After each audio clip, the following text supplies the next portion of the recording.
कथा बड़ी सुंदर है सज्जनों। कल हम लोगों ने श्रवण किया था स्वयंभू मनु महाराज की 3 पुत्रियां थी, आकृति, देवहूति और प्रसूति। 3 पुत्रियों के साथ में 2 पुत्र थे। प्रिय व्रतौ युक्तान पादौ सतरूपा पते सुतौ। प्रियव्रत और उत्तानपाद नामक 2 पुत्र थे। उत्तानपाद का चरित्र हम लोगों ने कल श्रवण किया था।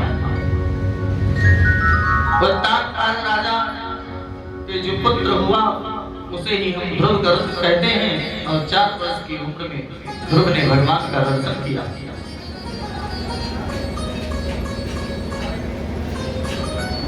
कल हम लोगों ने बड़ी सुंदर कथा श्रवण की। आज प्रियव्रत नाम का जो स्वयंभू मनु का पुत्र है,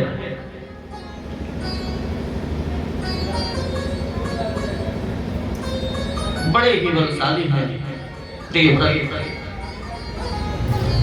सम्राट है।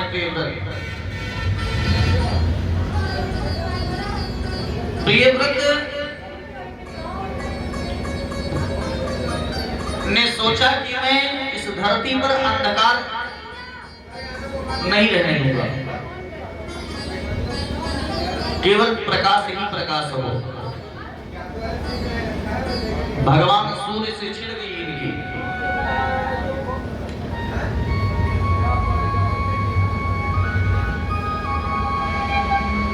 भगवान सूर्य से छिड़ गई कि मैं अंधकार नहीं रहने दूंगा, आप केवल प्रकाश ही प्रकाश करें। सूर्य के समान रथ प्राप्त किया प्रियव्रत राजा ने। आगे चलकर प्रियव्रत के पुत्र हुए अग्निनेत्र। अग्निनेत्र के बेटा हुए नाभि और नाभि के बेटा हुए ऋषभदेव। ऋषभदेव का चरित्र बड़ा सुंदर है सज्जनों। भगवान का अवतार माना जाता है ऋषभदेव को।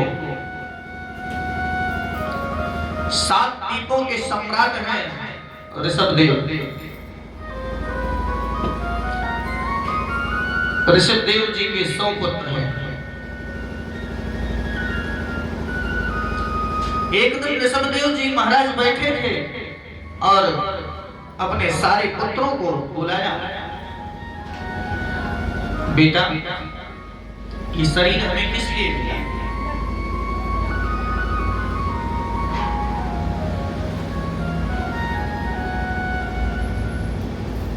ये मानव तन जो हमें मिला है या किस काम के लिए मिला है?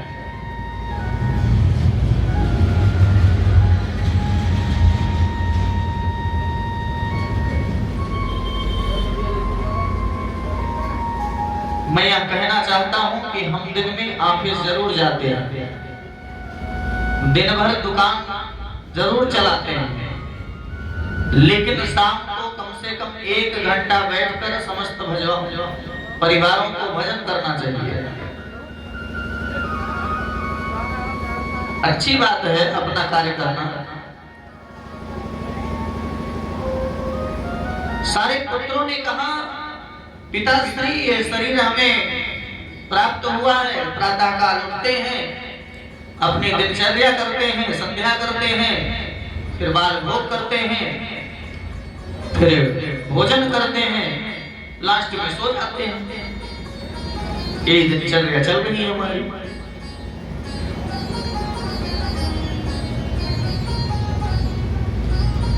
सारे पुत्रों को ऋषभदेव लेकर बैठे हैं और सबसे बड़े पुत्र का नाम है ऋषभदेव के भरत। भरत जी भी बैठे हैं सामने। ऋषभदेव जी कहते हैं, ये शरीर हमें इसीलिए मिला है। नायं देहो देह भाव कष्टान कामन अर्हते। बेटा ये शरीर केवल खाने पीने उठने बैठने गल्ला पे बैठने दिन भर दुकान चलाने के लिए नहीं मिला है।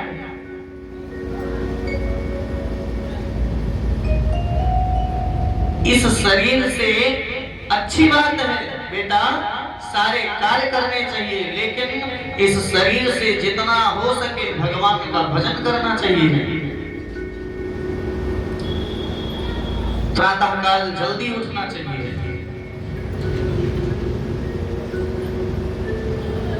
प्रातः काल स्नान करना चाहिए, पुत्र भगवान का भजन करना चाहिए। गृहस्थियों के लिए 3 बातें बहुत अनिवार्य होती हैं। पहली बात, जब हम लोग घर बनवाते हैं तो उसमें हमें भगवान का एक बड़ा सुंदर मंदिर बनवाना चाहिए, क्योंकि बिना मंदिर के घर शमशान के जैसा होता है। इसलिए ईशान्य कोण पर भगवान का एक मंदिर बनवाना चाहिए।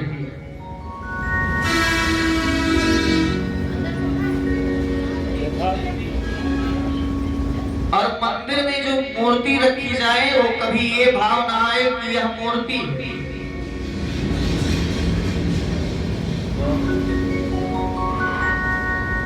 हमेशा भाव यही होना चाहिए कि साक्षात मेरे भगवान है,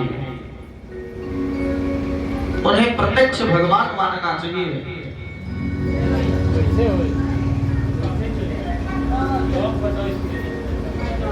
पुत्र, दूसरी बात, जब हम घर में भोजन बनावे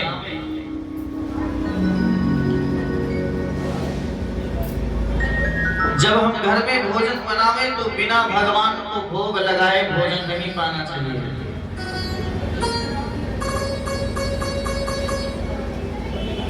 जब तक भोग ना लग जाए प्रसाद सेवन नहीं करना चाहिए।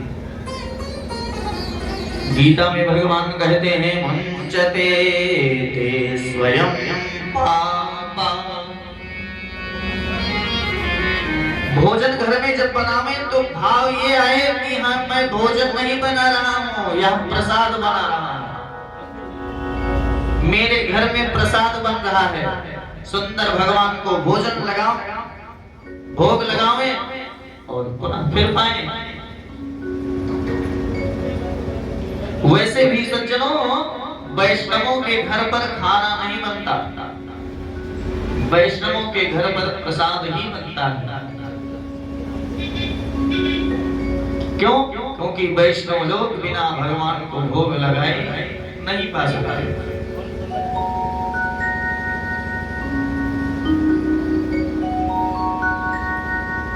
यह सब चीज बहुत समझने की है। दूसरी बात,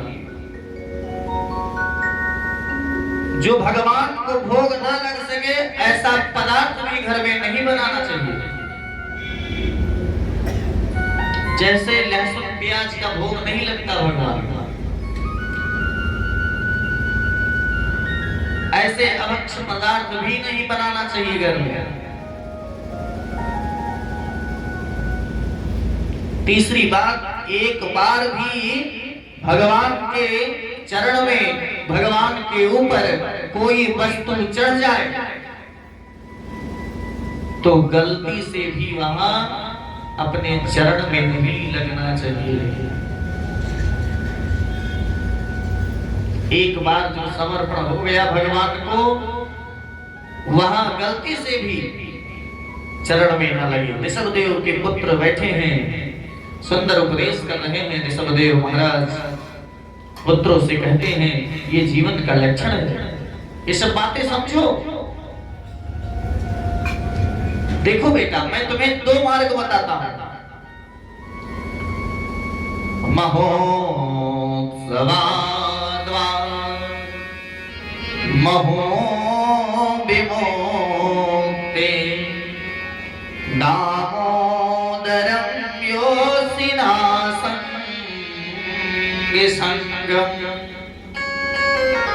बेटा महापुरुषों की सेवा करो, संतों की सेवा करो, गुरुजनों की सेवा करो। यही सबसे बड़ी मुक्ति का पथ है। दिन भर घंटी हिलाओ, यदि गुरुजनों का सम्मान नहीं करते तो कोई कुछ नहीं कर सकते। बेटा मुक्ति का साधन केवल गुरुजनों, संतों, ब्राह्मणों की सेवा करो। पुत्र शराबी, कबाबी, वेश्यागामी का संग नहीं करना चाहिए। ये सब नरक के द्वार हैं।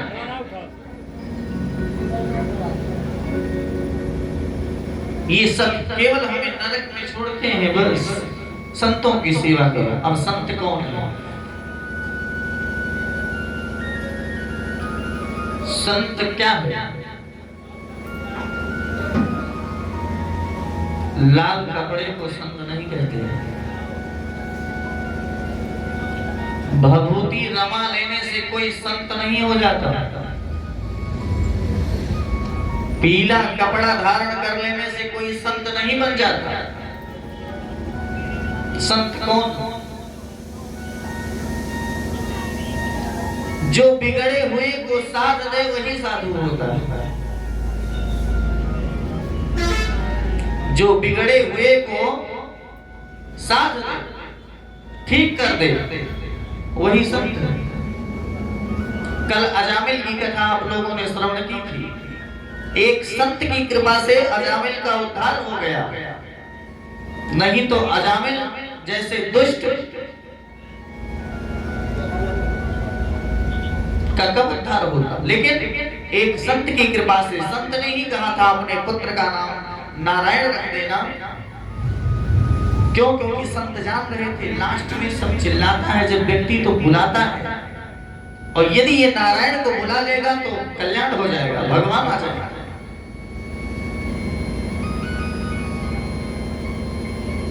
तो संत कौन? जो बिगड़े हुए को साथ दे, वही साधु होता है। एक गुरु जी थे,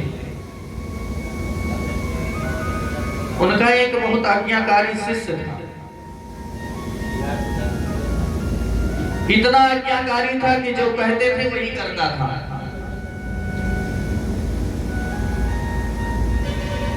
अब शिष्यों का लक्षण भी होता है भाई आज्ञाकारी। जब तक आज्ञाकारी शिष्य नहीं होगा तब तक कुछ नहीं होगा, कुछ नहीं प्राप्त कर पाएगा। अब गुरु जी रात में लेटे थे और वह शिष्य शरण दबा रहा था। चरण दबाते दबाते दबाते दबाते 1 घंटा बीत गया। तो शिष्य ने सोचा कि अभी गुरु जी कह देंगे बेटा अब बहुत देर हो रहा है, जाके सो जाओ। अब वो कैसे कह दे कि गुरु जी बस हो गया हो गया। ये शिष्य का लक्षण है।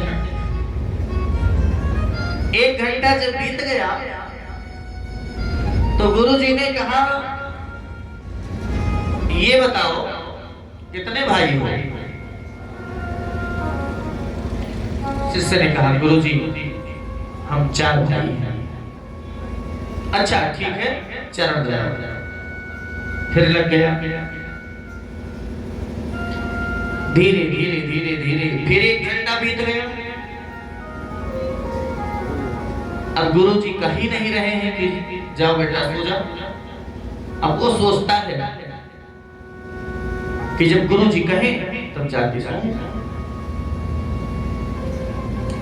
1 घंटा और बीता तो फिर गुरुजी ने कहा अच्छा तो तुम कितने भाई हो?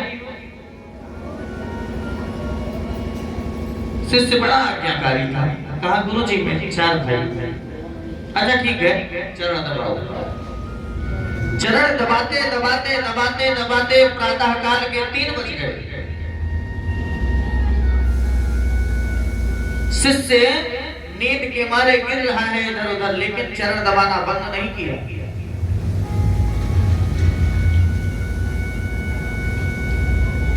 जब 3 बज गया तो फिर गुरु जी ने वही प्रश्न किया। कहते हैं बताओ तुम कितने भाई? तब शिष्य ने कहा गुरु जी मैं 3 भाई। क्यों? अभी तो तुम कह रहे थे कि 4 भाई हो।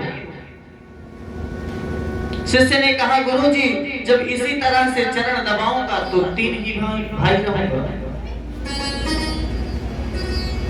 तो ऐसे गुरु के लक्षण नहीं होते। बेटा संतों का संग करो, ये संतों का लक्षण नहीं है, ये तो चरण दबाने का लक्षण है। गुरु जी को इतना चरण दबाने का शौक था।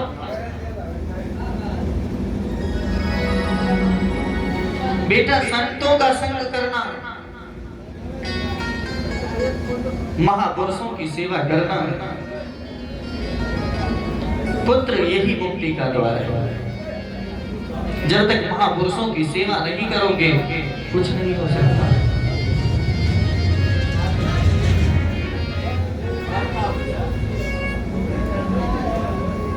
ऋषभदेव के जो 100 पुत्र सामने बैठे थे, 89 पुत्र तत्काल विरक्त हो गए,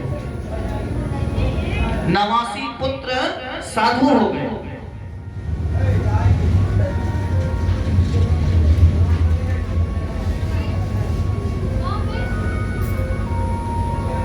ऋषभदेव जी एकांत में जाकर बैठकर भगवान का भजन करने लगे।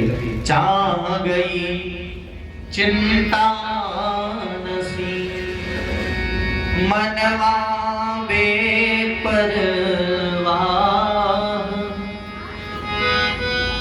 जिसको कुछ ना चाहिए वो ही जीवन में लक्ष्य बनाओ, परमात्मा का चिंतन, भगवान का चिंतन। समय बन सके तो प्रभु का चिंतन करो। एकांत में बैठकर ऋषभदेव जी आत्मचिंतन करने लगे। आत्मचिंतन करते करते करते करते प्रभु के चरणों में ऋषभदेव का मन जुड़ गया। देखिए सज्जनों, जब मन की डोर गोविंद के चरणों में लग जाएगी फिर नहीं छूटेगी। एक बार अगर जुड़ गई तो फिर समझो जुड़ गई।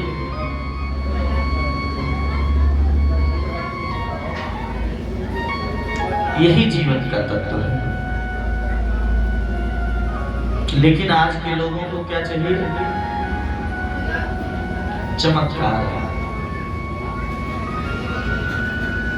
आज के लोगों को केवल चमत्कार चाहिए बस।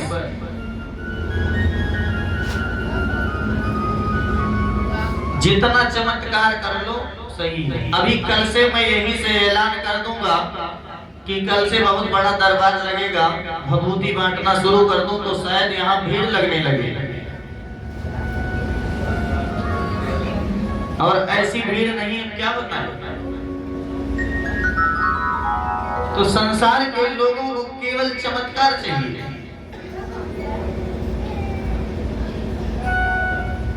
चमत्कार को ही आजकल नमस्कार है।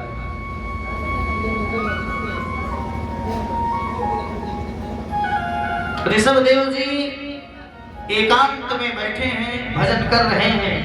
ऋषभदेव जी महाराज के पास भीड़ लगने लगी। कोई कहता बाबा हमारे बेटा नहीं हो रहा है, कोई कहता बाबा मेरी दुकान नहीं चल रही है, कोई कहता बाबा ये परेशानी, कोई कहता बाबा ये परेशानी। ऋषभदेव जी सोचने लगे अब जिस झंझट से मैं छुटकारा लेना चाहता था उसी झंझट में फिर आ रहा हूं। जब मैं दुनिया का भूत प्रेत ही भगाऊंगा तो भजन कब करूंगा? भजन करने में समय कहां मिलेगा?